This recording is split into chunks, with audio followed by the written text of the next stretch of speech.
പൊതുവെ രക്ഷിതാക്കളെ നമ്മളൊരു കാണുന്നത് എങ്ങനെയാണെന്ന് വെച്ച് കഴിഞ്ഞാൽ ഇപ്പോൾ നമ്മളെ അധ്യാപകരും കൂടി ആയതുകൊണ്ട് രക്ഷിതാക്കൾ പൊതുവെ നമ്മളോടൊക്കെ വളരെ തുറന്നു പറയും കാര്യങ്ങളൊക്കെ. തുറന്നു പറയുന്ന പറഞ്ഞു കഴിഞ്ഞാൽ അങ്ങേയറ്റം അവരുടെ എല്ലാ വിഷമങ്ങളും തുറന്നു പറയും. ഇടയ്ക്ക് നമ്മൾ കേൾക്കുന്ന ഒരു ശബ്ദമാണ് എന്താ പറയുക, മാഷെ മടുത്തു, കയ്യൂല എനിക്ക്. ഇതൊരു അവസാനത്തെ വാക്കാണ്, ഒരു രക്ഷിതാവിൻ്റെ ഒരു അവസാനത്തെ വാക്കാണ്. ഇവിടുത്തെ ഒരു പ്രശ്നം എന്താണെന്ന് വെച്ച് കഴിഞ്ഞാൽ 2-3 സമീപനങ്ങൾ പൊതുവെ മക്കളെ വളർത്തുന്ന കാര്യത്തിൽ രക്ഷിതാക്കൾക്കുണ്ട്. നിങ്ങൾ ചെയ്യേണ്ടത് നിങ്ങളിതിൽ ഏതാണെന്ന് ഐഡൻറ്റിഫൈ ചെയ്യലാണ്. നിങ്ങളിതിൽ ഏത് കാറ്റഗറിയിൽ പെടുന്നുള്ളത് നിങ്ങൾ ഐഡൻറ്റിഫൈ ചെയ്യണം. അത് നമുക്ക് ഐഡൻറ്റിഫൈ ചെയ്യാൻ കഴിഞ്ഞാൽ നമ്മളെ കയ്യിൽ വണ്ടിയായി. ഇതിപ്പോൾ വണ്ടി നമ്മളെ കയ്യിൽ നിന്ന് പോയി, വണ്ടിക്ക് ബ്രേക്ക് ഉണ്ടോ വെച്ചാൽ ഉണ്ട്, ഇല്ലേന്ന് വെച്ചാൽ അല്ല, നമുക്കിത് പിടിച്ചാൽ കിട്ടുമെന്ന് വെച്ചാൽ അറിയില്ല. ഒരു പോക്ക് ഇങ്ങനെ പോവുകയാണ്, ഇതെവിടെയെങ്കിലും ഒന്ന് എത്തിക്കണം. അപ്പോൾ ഒരു തരം രക്ഷിതാക്കൾ എന്ന് പറയുന്നത് അവർക്ക് മക്കളുടെ കാര്യത്തിൽ പ്രത്യേകിച്ച് പ്ലാനൊന്നുമില്ല. വീട്ടിലെ ചെലവും ഭക്ഷണവും, ഞാൻ ആണുങ്ങളെ കുറിച്ചാണ് ആദ്യം പറയുന്നത്, വീട്ടിലെ ഭക്ഷണവും വസ്ത്രവും സംഗതിയും കാര്യമൊക്കെ അതിങ്ങനെ നടന്നു പോയാൽ മതി. ഈ കുട്ടിയുടെ ജീവിതത്തിൻ്റെ മൈക്രോ പ്ലാനിങ് എന്നത് ഒരിക്കലും ഇവരുടെ അജണ്ടയേ അല്ല. ഓരോരു ഭയങ്കര വർക്കഹോളിക് ആയിരിക്കും. അവരുടെ ജോലിയുടെ, അവരുടെ ഭാരങ്ങളുടെ നടുക്കായിരിക്കും അവർ നിൽക്കുന്നത്.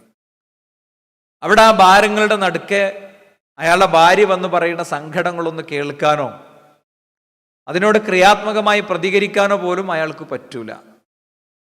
അയാളുടെ പരിഹാരം എന്ന് പറഞ്ഞാൽ അടിയാണ്. അങ്ങനെടോ, ശരി കേട്ടോ. നമ്മളെ ലൈവായി കാണുന്ന ചില രക്ഷിതാക്കളുണ്ട്. ഒരു രക്ഷിതാവിനെ സ്കൂൾക്ക് വിളിപ്പിച്ചപ്പോൾ അയാൾ വന്നതെങ്ങനെ അറിയോ, ഒരു ടിപ്പർ ലോറിൻ്റെ ഡ്രൈവറാണ്. ഒരു വന്നതെങ്ങനെ അറിയോ, ഒരു വടി വെട്ടിയിട്ട് ആ വടി കൊണ്ടുവന്നത്. അപ്പോൾ ഈ പ്രശ്നമൊക്കെ പറഞ്ഞ് മസ്ലഹത്താക്കിയിട്ട് ബാക്കി രക്ഷിതാക്കൾ ഇങ്ങനെ പിരിഞ്ഞു പോകുമ്പോൾ ഗേറ്റിംഗ് എന്നാണ് ഇയാൾ വണ്ടി വന്നൊരു പ്രത്യേക ഇറക്കുണ്ട്. ആ ഇറക്കിറങ്ങണം, ആ ചാട്ടണ്ട് ചാടിയിട്ടുണ്ട് വരുമ്പോൾ അങ്ങോട്ട് വെച്ചു ബാക്കിയുള്ള ആകെ ഞങ്ങൾ തീരുമാനിച്ചു പോയിക്കോറണം. അപ്പോൾ നമ്മളോട് പിന്നെ നമ്മൾ ഇയാളെ വിളിക്കണ്ടെന്ന് തീർത്തു പറഞ്ഞതാണ്. പക്ഷെ അയാളുടെ ഭാര്യ പറഞ്ഞു, ഇല്ലെങ്കിൽ ഓന് കിട്ടണ അടി എനിക്ക് കിട്ടും, അതുകൊണ്ട് വിളിച്ചേ പറ്റുള്ളൂ, ഞാൻ വിളിക്കുമെന്ന് പറഞ്ഞാൽ വിളിച്ചതാണ് സംഭവം.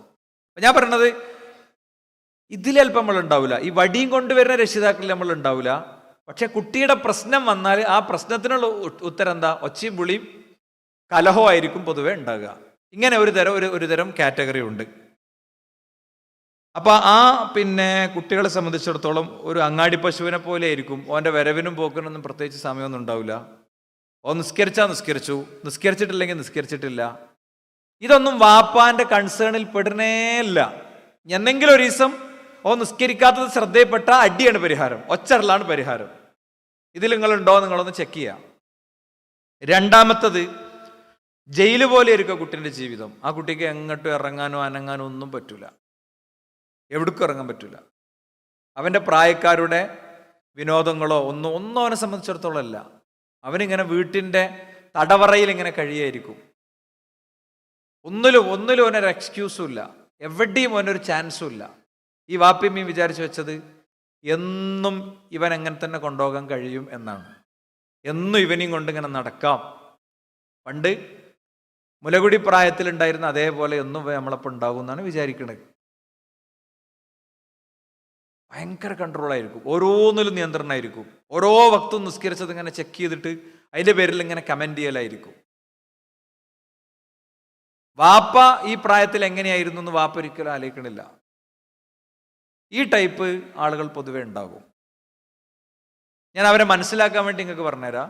കഴിഞ്ഞ റമദാൻ മാസത്തിൽ പിന്നെ ഒരു സുഹൃത്ത് ഒരു രാത്രി ഒരു 2 മണി നേരത്തെ അയച്ചൊരു വോയിസ്, എനിക്കറിയുന്ന ഒരാളെ പറ്റിയിട്ട് അയച്ച വോയിസാണ്. എന്താ പറയുക, ഈ കുട്ടി രാത്രി നിസ്കാരത്തിന് വേണ്ടി പള്ളിയിൽ വന്നിട്ടുണ്ട്. രാത്രി നിസ്കാരത്തിന് വേണ്ടി പള്ളിയിൽ വന്ന കുട്ടീനെ വാപ്പ എണീക്കണ രൂപമാണ് പറഞ്ഞിരുന്നത്. ഒരു ചവിട്ടാണ് കൊടുത്തു, നീ ചവിടുന്നേറും. അപ്പോൾ അവനിങ്ങനെ നീച്ചിട്ട് ഇങ്ങനെ നിൽക്കുകയാണ്. ഒന്നെടുക്കാറുണ്ട്, ഒരു ഒന്നെടുത്തു. ആ കുട്ടി ഇങ്ങനെ വന്നിട്ട് അവനെ സഫിക്കാണ് വലിച്ചാനിട്ട് പറഞ്ഞു. ശരിക്കും അവിടുത്തെ ഒരു ഇസ്ലാം എന്താണ്? ശരിക്കും അവിടുത്തെ ഒരു ഇസ്ലാം, പല കുട്ടി ഇന്നിപ്പോൾ നമ്മൾ ഒറ്റയിട്ട് രാവൊക്കെയാണല്ലോ, പോരുന്നുണ്ടോ? ഞാൻ അങ്ങനെയാണോ? വലിയ കുട്ടിയൊക്കെ ആയിട്ട് വരണ്ടേ? ഞാനല്ല. ശരി, ഒന്നാമത്തെ ദിവസം വിട്ടു. രണ്ടാമത്തെ ദിവസം വരികയാണ് എനിക്കിഷ്ടം. എന്നെപ്പോലത്തെ കുട്ടികളൊക്കെ അവിടെ ഉണ്ട്. അപ്പോൾ ടോണ് ചെറിയൊരു ചേഞ്ച് അവിടെ വന്നു. എനിക്ക് കഴിയൂലെങ്കിൽ എന്ത് ചെയ്തു, എനിക്ക് പറ്റുമ്പോൾ പറ്റണ പോലെ ചെയ്താൽ മതി. കുറച്ചേരൊക്കെ ഒന്ന് ഓതിയിട്ട് ഉപ്പാൻ്റെ കുട്ടി അവിടെ ഉറങ്ങിയിട്ടുള്ളതുകൊണ്ടേ അല്ലേ. അതിൻ്റെ ഒരു ട്രാക്ക് ഉണ്ടല്ലോ. ആ ട്രാക്കൊന്നും ഇല്ലാതെ നിയന്ത്രണങ്ങളുടെയും നിയമങ്ങളുടെയും മധ്യത്തിലിട്ടിട്ട് കുട്ടികളെ കൈകാര്യം ചെയ്യണേ ഒരു സെക്കൻഡ് കാറ്റഗറി പാരൻസ് ഉണ്ട്. ഇതെന്താ സംഭവിക്കുക വെച്ച് കഴിഞ്ഞാൽ, ഇവർക്കൊരു അവസരം കിട്ടുമ്പോൾ ഇവർ ആ അവസരത്തിൽ അവർക്ക് ചെയ്യാൻ പറ്റിയതൊക്കെ ചെയ്യൂ. ഇതിൽ നമ്മളുണ്ടോ നമ്മൾ പരിശോധിക്കുക. മൂന്നാമത്തെ ഒരു രക്ഷിതാവ് എന്ന് പറഞ്ഞത് അവർക്കൊരു കൃത്യമായ പ്ലാനിങ് ഉണ്ടാവും. ഓരോന്നിലും ഓരോ ഏജിലും എങ്ങനെ നിൽക്കേണ്ടതെന്ന് അവർക്കറിയും. അവർക്ക് അവരുടേതായ പ്രകൃത പ്രശ്നങ്ങളും അവരുടെ ക്യാരക്ടർ ഇഷ്യൂസും അവരുടെ ബിഹേവിയർ ഇഷ്യൂസും ഒക്കെ ഉണ്ടാവും. പക്ഷെ കുട്ടികളെ ഡീൽ ചെയ്യുന്നിടത്ത് അവർ ഭയങ്കര സ്പെസിഫിക് ആയിരിക്കും, ഭയങ്കര കൃത്യമായിരിക്കും. കാരണം എന്താണെന്ന് വെച്ച് കഴിഞ്ഞാൽ അവർക്ക് ഓരോന്നിലും എങ്ങനെയാണ് പെരുമാറേണ്ടതെന്നുള്ള ഒരു കൃത്യമായ ചാർട്ടർ പ്രവാചകൻ അനൗൺസ് ചെയ്തിട്ടുണ്ട്. അതവർ പഠിച്ചിട്ടുണ്ടാവും. ഈ രക്ഷിതാക്കളുടെ ഒരു പ്രത്യേകത, അവർ സെൽഫായിട്ട് അവർ സ്വന്തം എന്തെങ്കിലും കാട്ടിക്കൂട്ടലല്ല. അവർ കൃത്യമായ പാരൻറ്റിങ് സെഷനുകളൊക്കെ അറ്റൻഡ് ചെയ്ത് അവർ വിഷയങ്ങളൊക്കെ കൃത്യമായി പഠിച്ച് ഭാര്യയും ഭർത്താവും തമ്മിൽ നല്ല കമ്മ്യൂണിക്കേഷൻ ഉണ്ടാകും. ഭാര്യയും ഭർത്താവും തമ്മിൽ സുഗമമായ ദാമ്പത്യം നടക്കുന്നിടത്ത് മാത്രമേ ഇത് ശരിക്കും നടക്കുള്ളൂ. മറ്റേത് രണ്ടാളും രണ്ട് രീതിയായിരിക്കും. വാപ്പാൻ്റെ അടുത്തേക്ക് വിഷയം എത്താതിരിക്കാൻ ഉമ്മാൻ്റെ കുറേ മാനേജ്മെൻറ്റുകൾ ഉണ്ടാവും. ഉമ്മാൻ്റെ മുന്നിൽ പിന്നെ കൈകാര്യം ചെയ്യുന്ന രീതി ഉണ്ടാകും. ഇതൊന്നും അവരെ സംബന്ധിച്ചിടത്തോളം ഉണ്ടാവില്ല. കാരണം കുട്ടിയുടെ കാര്യത്തിൽ എങ്ങനെയൊക്കെയാണ് പോകേണ്ടത് എന്ന് അവർ ശരിക്കും പഠിക്കുകയും അവർ ശരിക്കും മനസ്സിലാക്കുകയും ചെയ്യും. അതുമാത്രമല്ല, അവർക്ക് കൺഫ്യൂഷൻ ഉള്ള കാര്യങ്ങളിലൊക്കെ അവർ നല്ല ഡിസ്കഷനും നടത്തും. അവരുടെ ഡ്രീം ഒന്നായിരിക്കും, കുട്ടിയുടെ റൂട്ട് വേറൊന്നായിരിക്കും. അവരുടെ ഡ്രീം എന്താ, മക്കയിലെ പിന്നെ മസ്ജിദുൽ ഹറാമിലെ ഇമാമാകണം എന്നൊക്കെ ആഗ്രഹിക്കുന്ന രക്ഷിതാക്കളൊക്കെ ഉണ്ട്. എനിക്കറിയുന്ന ചില രക്ഷിതാക്കളൊക്കെ ഉണ്ട്. അവർ ആഗ്രഹിക്കണം എന്താ, മക്കയിലെ മസ്ജിദുൽ ഹറാമിലെ ഇമാമാകണം എന്നൊക്കെയാണ്. നല്ല ആഗ്രഹമാണ്. ഈ ആഗ്രഹത്തിനൊരു അവിടെ മക്കയിലെ ഇമാമായിട്ട് ആരെയും എടുക്കുക എന്നുള്ളതിനൊരു പ്രോട്ടോക്കോൾ, ഒരു രീതിയൊക്കെ ഉണ്ട് അല്ലേ. അപ്പൊ ആ ആഗ്രഹമൊക്കെ കൂടെ വെച്ചിട്ട് കുട്ടിക്ക് ഇയാൾക്ക് ഭയങ്കര മൈക്രോ പ്ലാനിങ് ഉണ്ടാക്കാനും ചിലപ്പോൾ അറിയും. ഈ മൈക്രോ പ്ലാനിങ് ഒക്കെ കൊണ്ട് കുട്ടീൻ്റെ അടുത്തേക്ക് എന്നാൽ കുട്ടി ചിലപ്പോൾ ഇതൊന്നും അല്ലാകുക, വേറെ എന്തെങ്കിലും ഒന്നാകുക. അവൻ്റെ പ്രായത്തിൽ അവൻ ഭയങ്കരമായിട്ട് ഫ്രസ്ട്രേറ്റ് ചെയ്ത് പോകുന്ന ഒരു അവസരം ഉണ്ടാകും. അപ്പോൾ ഞാൻ 3 തരം പാരൻസിനെ ഇവിടെ ജനറലി പറഞ്ഞു. നമുക്ക് മൈക്രോ പറയുകയാണെങ്കിൽ ഒരുപാട് ഡിവൈഡ് ചെയ്യാൻ പറ്റും. ഇതിൽ നമ്മൾ എവിടെ നിൽക്കുന്നു എന്നുള്ളത് നമ്മളൊന്ന് അനലൈസ് ചെയ്യണം എന്നാണ് എനിക്ക് ആദ്യം ഇവിടെ പറഞ്ഞു നിർത്താനുള്ള പോയിന്റ്. ഇനി ഇതൊന്നും അനലൈസ് ചെയ്യാനും ഒന്നും നേരല്ലാതെ വീണ്ടും അടുത്ത ഓട്ടങ്ങളിലേക്കും പാച്ചിലിലേക്കും അടുത്ത ഇൻവെസ്റ്റ്മെൻറ്റിലേക്കും അടുത്ത തിരക്കിലേക്കും അടുത്ത ഉറക്കിലേക്കും അടുത്ത മൊബൈൽ തോണ്ടലിലേക്കും അലസതയിലേക്കും ഒക്കെ പോണ ആളുകൾക്ക് വേണ്ടി വിശുദ്ധ ഖുർആനിലെ ഈ വചനം നമ്മൾ ഓതി വെക്കണം. എന്താ? ഖുൽ ഇന്നൽ ഖാസിരീന അല്ലദീന ഖസിറു അൻഫുസഹും വഅഹ്ലീഹിം യൗമൽ ഖിയാമ അലാ ദാലിക ഹുവൽ ഖുസ്റാനുൽ മുബീൻ. ഖുൽ, നബി അങ്ങ് പറയുക, ഇന്നൽ ഖാസിരീന അല്ലദീന ഖസിറു അൻഫുസഹും. ശരിക്കും ആരാണ് യഥാർത്ഥ നഷ്ടക്കാര്? സ്വയം നഷ്ടങ്ങളിലേക്ക് വീഴുന്ന മനുഷ്യരാണ്. വഹ്ലീഹിം, അവരുടെ കുടുംബം ഉണ്ടാകുക നഷ്ടത്തിന്റെ കൂടെ എന്ന് യൗമൽ ഖിയാമ, അന്ത്യദിനത്തിൽ. ഓർക്കണം, അതാണ് ഏറ്റവും വലിയ നഷ്ടം, ഏറ്റവും വ്യക്തമായ നഷ്ടം അതാണ് എന്നാണ്.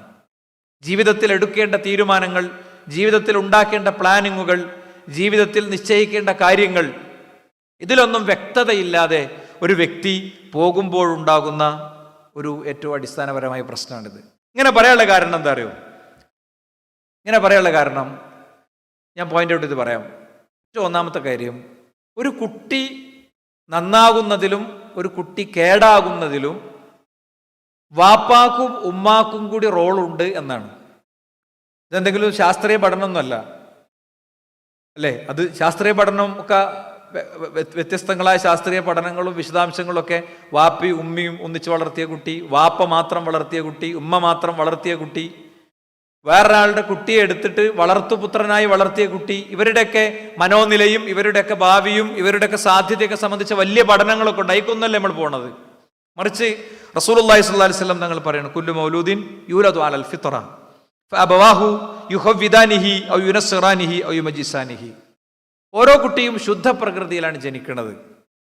ഗോപാലന്റെ കുട്ടി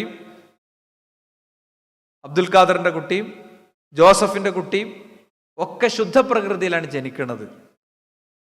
പിന്നെ അബവാഹു, അവന്റെ മാതാപിതാക്കളാണ് യുഹവ്വിദാനിഹി, അവനെ യഹൂദിയാക്കുന്നത്, അല്ലെങ്കിൽ യുനസ്വറാനിഹി, അവനെ ക്രിസ്ത്യാനിയാക്കുന്നത്, ഔ യുമജ്ജിസാനിഹി, അല്ലെങ്കിൽ അവനെ മജൂസിയാക്കുന്നത്.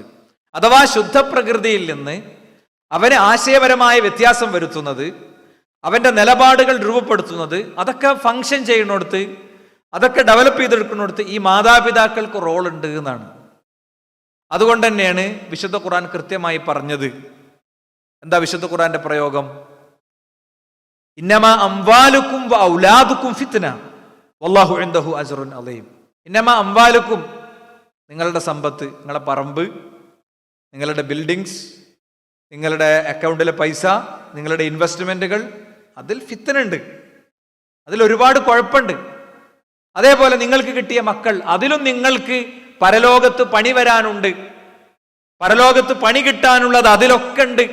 വല്ലാഹു ഇൻദഹു അജ്റുൻ അളീം. അള്ളാഹുവിന്റെ അടുത്താണ് ശരിക്കുള്ള പുണ്യമുള്ളത്. എന്നാൽ ഇതേ മക്കൾ രക്ഷിതാക്കൾ അത് കൃത്യമായി ചിട്ടപ്പെടുത്തി പോവുകയാണെങ്കിൽ ഏറ്റവും വലിയ ഇൻവെസ്റ്റ്മെന്റ് ആ മക്കളാണ്. ഏറ്റവും വലിയ ഇൻവെസ്റ്റ്മെന്റ് ആ മക്കളാണ്. എന്താ കാര്യം? നാളെ പരലോകത്ത് വരുമ്പോ ഒരു വാപ്പ ആകെ അത്ഭുതപ്പെടുന്നതാണ്. നമുക്കറിയണ ഹദീസാണ്. ഒരു വാപ്പ ആകെ അത്ഭുതപ്പെടും, പഠിച്ചോനെ ഇതിന് മാത്രം ഒന്നും ഞാൻ ചെയ്തിട്ടില്ലല്ലോ, എനിക്ക് ഒരുപാട് സൗകര്യങ്ങളും സംവിധാനങ്ങളൊക്കെ കിട്ടിയിട്ടുണ്ടല്ലോ എന്ന് ഒരു വാപ്പ അത്ഭുതപ്പെടുമ്പോ ആ വാപ്പാക്ക് അല്ലാഹു കൊടുക്കുന്ന ഉത്തരം എന്താ? ബിസ്തിഗ്ഫാരി ഇബ്നിക ലക, നിന്റെ മകന്റെ ഇസ്തിഗ്ഫാർ കൊണ്ട് നിനക്ക് കിട്ടിയതാണ്. പഠിച്ചോനെ എൻ്റെ വാപ്പാക്ക് പുറത്തു കൊടുക്കണേ എന്നൊരു മകൻ ഇസ്തിഗ്ഫാർ നടത്തിയതുകൊണ്ട് കിട്ടിയതാണ്. മാത്രമല്ല ഖബറും പിന്നെ നമ്മളെ വീടിന്റെ സിറ്റ് ഔട്ടും കടന്ന്, നമ്മൾ നടന്നു കയറിയ ഇടവഴിയും കടന്ന്, നാഷണൽ ഹൈവേയും പിന്നിട്ട്, അങ്ങനെ നാലഞ്ചാളുടെ ചുമലിൽ ഇങ്ങനെ ആടിയുലയുന്ന മയ്യത്ത് കട്ടിലിന്റെ അങ്ങേയറ്റത്ത് നമ്മളിങ്ങനെ നമ്മുടെ അന്ത്യയാത്രക്ക് വേണ്ടിയുള്ള, അവസാനിക്കാത്ത യാത്രക്ക് വേണ്ടിയുള്ള ഒരുക്കത്തിൽ കൂടെ എന്ത് കൊണ്ടുപോകുന്നു ചോദിച്ചപ്പോ 2-3 കാര്യങ്ങളാണ് പറഞ്ഞത്. അതിലൊന്ന് മോനെയും കൊണ്ടുപോകുന്നതാണ്, മോളെയും കൊണ്ടുപോകുന്ന, എങ്ങനെ ഫിസിക്കലി കൊണ്ടുപോകുന്നല്ല, അവര് ഖബറിലേക്ക് വരുന്നല്ല. നമുക്കറിയാം വവലദുൻ സ്വാലിഹുൻ യദ്ഉ ലഹു, അവന് വേണ്ടി പ്രാർത്ഥിക്കണം, അവന്റെ കുട്ടിയുടെ പ്രാർത്ഥന അവനുണ്ടാകുന്നതാണ്. അതുകൊണ്ട് ഞാനിവിടെ പറഞ്ഞു വെക്കുന്നത് ഇത്രയേ ഉള്ളൂ. ഇതൊരു നോർമൽ ആയിട്ടുള്ള ഒരു ചെറിയ കാര്യമായിട്ടല്ല ഇതിന് എടുക്കേണ്ടത്. ഈ കാര്യത്തെ എടുക്കേണ്ടത് വളരെ സീരിയസ് ആയിട്ടാണ്. ഇത് ഏറ്റവും വലിയ ഇൻവെസ്റ്റ്മെന്റ് ആണെന്നും, മക്കളെ നമുക്ക് ധാരാളം കിട്ടണമെന്നും, ആ കിട്ടണ മക്കളെ ശരിക്കും വളർത്തണമെന്നും, അത് വളർത്താനുള്ള വിദ്യാഭ്യാസം എനിക്ക് വേണമെന്നും നമുക്ക് കൃത്യമായ ധാരണ വേണം. നമ്മളൊരു പുതിയ കൃഷി തുടങ്ങുമ്പോൾ അതിൻ്റെ എല്ലാ കാര്യങ്ങളും നമ്മൾ പഠിക്കും, അല്ലേ? ഒരു പുതിയ കൃഷി തുടങ്ങുമ്പോൾ അതിൻ്റെ എല്ലാ കാര്യങ്ങളും പഠിക്കും, എല്ലാ കാര്യങ്ങളും പഠിക്കും. എത്ര ദൂരം വേണമെങ്കിലും യാത്ര ചെയ്യും. അതേപോലെ തന്നെ നമ്മളെ ഒരു പുതിയ ബിസിനസ്സിലേക്ക് ഇറങ്ങുമ്പോൾ അതിൻ്റെ സാധ്യതകളൊക്കെ ശരിക്കും നമ്മൾ പഠിക്കും. അതിൻ്റെ പ്രോബ്ലംസും അതിൻ്റെ നെഗറ്റീവ്സും അതിൻ്റെ എല്ലാ സൈഡും നമ്മൾ ശരിക്കും പഠിക്കും. എന്നിട്ടേ ആ പൈസ കൊണ്ടുപോയിട്ട് ഇടുള്ളൂ. നമ്മളെ കുട്ടികളെ വളർത്തുന്നിടത്ത് പലപ്പോഴും ഇങ്ങനത്തെ കാര്യങ്ങളൊന്നുമില്ല. ഇപ്പം എക്സാമ്പിളിന് വെറുതെ ചോദിക്കുകയാണ്, ഒരു ടീനേജുകാരന് വരാവുന്ന ഡിസോർഡറുകൾ എന്തൊക്കെയാണ് എന്ന് നമ്മളോട് വെച്ച് നമുക്കറിയോ? ഡിസോർഡറുകൾ ഉണ്ടാവും. ഒരു നോർമലായിട്ടൊരു തോന്നുന്ന ഒരു മനുഷ്യന് അയാളുടെ ലൈഫിന്റെ ചില പ്രത്യേക സമയത്ത് ഡിസോർഡറുകൾ ഉണ്ടാവും. അത് നമുക്ക് മനസ്സിലാവില്ല. ഞാനൊരു ഡിസോർഡർ പേഴ്സൺ ആണെന്ന് ചിലപ്പോൾ എനിക്ക് മനസ്സിലാവില്ല. പീസ് റേഡിയോന്റെ കോൾ ക്യാമ്പയിൻ നടക്കുന്നുണ്ട്. പീസ് റേഡിയോ ശ്രോതാക്കൾ വിളിക്കുകയാണ്, ഫീഡ്ബാക്ക് വിളിക്കുകയാണ്. അപ്പോൾ എങ്ങനെയുണ്ട്, എന്താണ്, എന്തൊക്കെ മാറ്റാൻ വരുത്തണമെന്നൊക്കെ ചോദിച്ചിട്ടുള്ള കോളിംഗ് നടക്കുന്നുണ്ട്. അപ്പം ആ കോളിങ് എൻ്റെ വൈഫിന് കോൾ കിട്ടിയ 10 ആളിൽ ഒരു സ്ത്രീനെ എൻ്റെ വൈഫ് വിളിച്ചപ്പോൾ ആ സ്ത്രീനോടുണ്ട് അവരുടെ ഭർത്താവ് ഭയങ്കരമായിട്ട് ഷൗട്ട് ചെയ്യുന്നു. അങ്ങനെ ഞാനും കൂടി ഉള്ളൊരു സമയമാണ്. പേപ്പർ എന്താന്ന് വെറുതെ ഒന്ന് വിളിച്ച് ചോദിച്ചു നോക്കുന്ന പറഞ്ഞാണ്. അപ്പോൾ അവളിങ്ങനെ പറഞ്ഞു, ഞാൻ എന്നോട് വൈഫാന്നൊക്കെ പറഞ്ഞപ്പോൾ ഈ കുട്ടി ഇയാളെക്കുറിച്ച് കുറേ കാര്യങ്ങളോട് പറഞ്ഞു. വൈഫിന് വോയിസ് ഇട്ടെടുത്തു, അവരുടെ പെർമിഷൻ എടുത്ത് ഞാനത് കേട്ടു. എനിക്ക് ശരിക്കറിയുന്ന ഒരാളാണ് ഇയാൾ ഇങ്ങനെയാണെന്ന് ഒരിക്കലും നമുക്ക് ചിന്തിക്കാൻ പോലും പറ്റൂല. എന്താണ് പ്രശ്നം? ഒരു സിറ്റുവേഷണൽ ഡിസോർഡർ, ഒരു ചില പ്രത്യേക സ്ഥലത്തും സമയത്തും എത്തുമ്പോൾ നമ്മളൊരു ഡിസോർഡർ പേഴ്സൺ ആയിരിക്കും. നമുക്ക് ചില കുഴപ്പമുണ്ടാവും, നമുക്ക് തന്നെ അറിയാത്ത കുഴപ്പമുണ്ടാകും. ഇത് മനുഷ്യന് പൊതുവേ ഉള്ളതാണ്, ആളുകൾക്ക് പൊതുവേ ഉള്ളതാണ്, അല്ലേ? ഇപ്പൊ ഒ സി ഡി എന്നുള്ള സാധനം ചില ആളുകൾ ചില കാര്യത്തിൽ ഉണ്ടാവുള്ളൂ. വസ്വാസിന്റെ അസുഖം എന്നതിന് പറഞ്ഞുകൂടാ, അതിന്റെ അപ്പുറത്തുള്ള എന്തോ ഒരു സാധനമാണത്. വസ്വാസിന്റെ അസുഖം നമ്മൾ അതിന് അർത്ഥം വെക്കുമ്പോൾ കുറച്ച് പ്രശ്നങ്ങളുണ്ട് കേട്ടോ. ഒരാൾക്ക് ഇങ്ങനെ കണ്ണട ഇങ്ങനെ കണ്ണുക്ക് വെക്കണമെങ്കിൽ അയാൾക്ക് ഒരു മണിക്കൂർ എടുക്കുന്ന ആൾ പറഞ്ഞു, അങ്ങനെ കയ്യൂല, അയാൾക്ക് വെച്ചാലിട്ടായി കിട്ടൂല. അള്ളാഹു നമ്മളെ കാത്ത് രക്ഷിക്കുമാറാകട്ടെ. ഞാൻ പറയണത്, ഇങ്ങനത്തെ എന്തൊക്കെ പ്രശ്നങ്ങൾ നമ്മുടെ കുട്ടികൾക്ക് ഈ പ്രായത്തിൽ വരാം എന്ന് നമ്മൾ അറിഞ്ഞിരിക്കേണ്ടതാണ്. അത് നമ്മൾ ക്ലാസ് നിന്ന് കേട്ടു പഠിക്കേണ്ടതാണ്, എഴുതിയെടുത്ത് പഠിക്കേണ്ടതാണ്. അപ്പൊ മാത്രമേ നമ്മുടെ കുട്ടിക്ക് അങ്ങനത്തെ ഒരു പ്രശ്നമുണ്ടോ എന്ന് വാച്ച് ചെയ്ത് നമുക്ക് എടുക്കാൻ പറ്റുള്ളൂ. ഞാൻ വെറുതെ ചോദിക്കുകയാണ്, ഞാൻ ചോദിക്കണേ നിങ്ങളെല്ലാവരും ആൻസർ എനിക്ക് വേണം. ADHD എന്ന് പറയുന്നത് ഒരു ടീനേജിൻ്റെയും കുറച്ച് മുമ്പ് ഏകദേശം അവസാനിച്ച് അങ്ങനെ പിന്നീട് ഒരു ഇതിലേക്ക് പോകേണ്ട ഒരു കുട്ടീൻ്റെ ഒരു സിറ്റുവേഷനാണ്. ADHD എന്താണെന്ന് അറിയണവരെന്ന് കയ്യെന്തിച്ചാണ്. ഞാൻ സാധാരണ പാരന്റിങ് ക്ലാസ്സിലൊക്കെ ചോദിക്കേണ്ട ചോദ്യമാണിത്. ഈ സദസ്സിൽ ഒരു ഡോക്ടർക്ക് അറിയാം, പിന്നെ എന്താണ് പ്രൊഫഷൻ എന്നൊന്നും എനിക്കറിയില്ല. ഇതൊരു ഭയങ്കര ദുരന്തമാണ് ശരിക്ക്. ഈ കോവിഡ് കാലം കഴിഞ്ഞ് നമ്മൾ സ്കൂളിലൊക്കെ എത്തിയപ്പോൾ കുട്ടികളെ നിയന്ത്രിച്ചാൽ കിട്ടില്ല. നിങ്ങൾ അധ്യാപകരോടൊക്കെ ചോദിച്ചു നോക്ക്. അപ്പോൾ ഇവിടെ MES മെഡിക്കൽ കോളേജിലുണ്ടായിരുന്ന നമ്മുടെ ഒരു സുഹൃത്ത്, അദ്ദേഹം എയിംസിൽ നിന്നല്ല, സൈക്കാട്രി റിലേറ്റഡുള്ള ഇന്ത്യയിലെ ഏറ്റവും പ്രധാനപ്പെട്ട ഹോസ്പിറ്റൽ ഓർമ്മയിലിരുന്നില്ല, അവിടുന്ന് ഗോൾഡ് മെഡലൊക്കെ നേടിയ ആളാണ്. അപ്പോൾ ഞാൻ മൂപ്പരെ വിളിച്ചിട്ട് ഇങ്ങനെ ചോദിച്ചു, ഇങ്ങനൊരു അവസ്ഥ ഉണ്ട്, ഇതെന്താണ്? അപ്പോൾ മൂപ്പര് പറഞ്ഞു, ഈ മൊബൈൽ ഫോൺ ഉപയോഗം കുട്ടികളുടെ ഒരു ഹോർമോൺ ചേഞ്ചസ് ഒക്കെ ഭയങ്കരമായിട്ട് വരുത്തിയതുകൊണ്ട് ഇന്ന് ഒരു 30% കുട്ടികൾ പൊതുവെ ADHD ആകാനുള്ള സാധ്യത ഉണ്ട്. പൊരിയലായിരിക്കും, ഭയങ്കര പൊരിയൽ, ഇവിടെ ഒരിക്കലും അടങ്ങിക്കൂല. നമ്മൾ അതിനൊക്കെ അടിക്കലോ ഒച്ചടലോ ആയിരിക്കും നമ്മളെ പരിഹാരം. തൻ്റെ കുട്ടി ADHD ഉള്ള കുട്ടിയാണെന്ന് ഒരാൾ ഐഡന്റിഫൈ ചെയ്താൽ നമ്മളെന്താ വിചാരിക്കണേ? ഇങ്ങനെ വാപ്പാൻ്റെ കൂടെ അങ്ങനെ അടങ്ങിയിരുന്ന് ഒതുങ്ങി, അതാ നല്ല കുട്ടിയെ നമ്മൾ വിചാരിക്കണത് അല്ലേ? ഭയങ്കര അച്ചടക്കത്തിൽ ഒതുങ്ങിയിരുന്ന്, ഒന്നുകിൽ ഞാൻ നേരത്തെ പറഞ്ഞ 2ാം കാറ്റഗറിയിൽപ്പെട്ട വാപ്പ ചെയ്തുകൊണ്ട് അത്യാവശ്യം നല്ലോണം ഇടിച്ച് നിരത്തി അവൻ്റെ എല്ലാ ക്രിയേറ്റിവിറ്റിനെയും ഒതുക്കി വെച്ചതുകൊണ്ട് അവൻ അങ്ങനെ ഇരിക്കുന്നുണ്ടാവും. അല്ലെങ്കിൽ അവനൊരു ജനറ്റിക്കലി അവൻ അങ്ങനെ ആയിരിക്കും. മനസ്സിലായില്ലേ? അതല്ലെങ്കിൽ ഈ പറഞ്ഞ പോലത്തെ വലിയ ഡിസോർഡർ സിറ്റുവേഷനുകൾ അവനുണ്ടാവില്ല. അതുകൊണ്ട് സഹോദരിമാരെ, ഞാൻ അതിൻ്റെ എന്തൊക്കെയാണ് ഡിസോർഡറുകൾ എന്ന് പറയല്ല, ഞാനൊരു സൂചന പറയാണ്.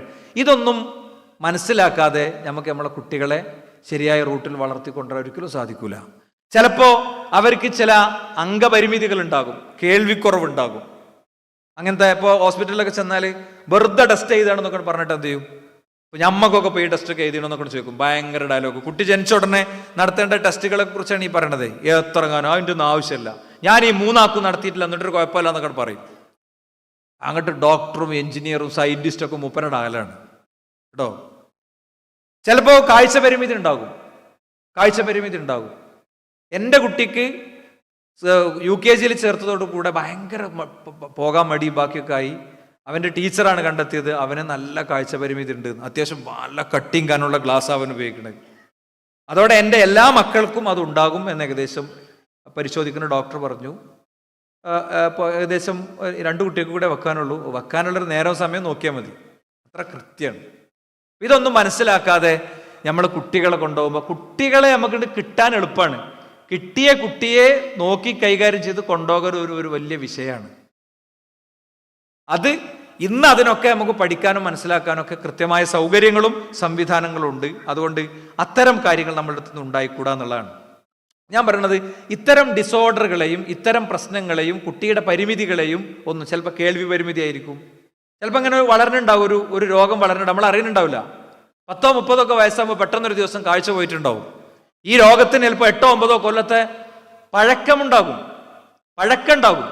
അതുകൊണ്ട് കുട്ടികളുടെ ഡോക്ടേഴ്സിനെ നമുക്ക് അറിയുമെങ്കിലൊക്കെ നമുക്ക് ഇങ്ങനത്തെ കാര്യങ്ങളൊക്കെ ചോദിക്കാനും ഇത്തരം വിഷയങ്ങൾ പീസ് റേഡിയോയൊക്കെ എത്രയോ പരിപാടികൾ, ആരോഗ്യ വിചാരം പോലുള്ള പരിപാടികളിലൊക്കെ നമ്മൾ ബ്രോഡ്കാസ്റ്റ് ചെയ്തിട്ടുണ്ട്. ഇങ്ങനത്തെ കുറേ അനുഭവങ്ങൾ, സമൂഹത്തിൽ നിന്ന് കിട്ടുന്ന ഫീഡ്ബാക്കുകൾ, അതിൻ്റെയൊക്കെ പശ്ചാത്തലത്തിലാണ് അത്തരം കാര്യങ്ങൾ. അല്ലാതെ ഇപ്പോൾ ഖുറാനൊന്നും സുന്നത്തൊന്നും നോക്കിയാൽ കിട്ടൂലല്ലോ. ഖുറാനും സുന്നത്തും നോക്കിയതൊന്നും കിട്ടൂല. അത് നമുക്ക് പഠിച്ചോന്ന് തന്ന ബുദ്ധി കൊണ്ട് നോക്കിയെടുത്തിട്ട് കൈകാര്യം ചെയ്ത് പോവേണ്ടതാണ്. ഇങ്ങനെ ഉണ്ടാകുന്ന സിറ്റുവേഷനുകൾ നമുക്ക് വരാവുന്ന കുറച്ച് വിഷയങ്ങളുണ്ട്. ഒന്ന്, ശാപപ്രാർത്ഥന വരിക എന്നുള്ളതാണ്. കുട്ടികളെ നശിപ്പിക്കുന്ന കാര്യങ്ങളാണ് അതൊക്കെ. ശാപപ്രാർത്ഥന വരും. നിങ്ങളൊന്ന് ആലോചിച്ച് നോക്ക്. ജുറൈജ് റഹിമഹുല്ല അല്ലേ, അദ്ദേഹത്തിന്റെ കുടിലിനുള്ളിൽ നമ്മള് ദുന്യാവിനെടുക്കുന്ന സമയം അദ്ദേഹം എന്ത് ചെയ്യും? പരലോകത്തിന് കൊടുക്കും. നമ്മൾ പരലോകത്തിന് എടുക്കുന്ന സമയം അദ്ദേഹം ദുന്യാവിനും കൊടുക്കും. മനസ്സിലായിട്ടുണ്ടോ ഞാൻ വിചാരിക്കുന്നത്? നമ്മൾ 8-9 മണിക്കൂർ ജോലി ചെയ്യാണ്, അദ്ദേഹം ആ സമയത്ത് ഇബാദത്ത് എടുക്കും, ജീവിക്കാനുള്ള കുറച്ച് കാര്യത്തിന് മാത്രം അധ്വാനിക്കും. അങ്ങനെയാണ് അദ്ദേഹത്തിന്റെ ഷെഡ്യൂള്. അതുകൊണ്ട് അദ്ദേഹം ഒരു സ്ഥലത്തിരുന്ന് ഇങ്ങനെ ഫുള്ള് ഇബാദത്തും പ്രാർത്ഥനയായിട്ട് പോവുകയാണ്. അദ്ദേഹം ഇബാദത്തിലാവുമ്പോൾ ഉമ്മ ചെല്ലുകയാണ്. ഇബാദത്തിലാവുമ്പോൾ ഉമ്മ ചെല്ലുന്നു, സലാം പറയുന്നു. അദ്ദേഹം നിസ്കാരത്തെ പരിഗണിക്കുന്നു. 2-ാം ദിവസം 3-ാം ദിവസം ഇത് സംഭവിക്കുന്നു. ഉമ്മ എന്താ പറഞ്ഞേ? ഇവന് വ്യഭിചാരിണികളുടെ മുഖം കാണട്ടെ. ഒരു ശുണ്ടിയുള്ള അമ്മയാണ്. ഉമ്മ അത് പറഞ്ഞു പോയി. ഒരു സ്ത്രീ അദ്ദേഹത്തിൻ്റെ അടുത്ത് വന്നിട്ട്, ആട് നോക്കുന്ന ഒരു സ്ത്രീ അദ്ദേഹത്തിൻ്റെ അടുത്ത് വന്നിട്ട് സെക്സ് ആവശ്യപ്പെട്ടു. അദ്ദേഹം അവർ ഓടിച്ചു. അപ്പം ഞാൻ പണി തരാൻ കയറണം. വേറൊരു പുരുഷനുമായിട്ട് ശാരീരിക ബന്ധത്തിലേർപ്പെട്ട് കുട്ടി ഉണ്ടായപ്പോൾ ഇദ്ദേഹത്തിൻ്റെ കുട്ടിയാണെന്ന് പറഞ്ഞു.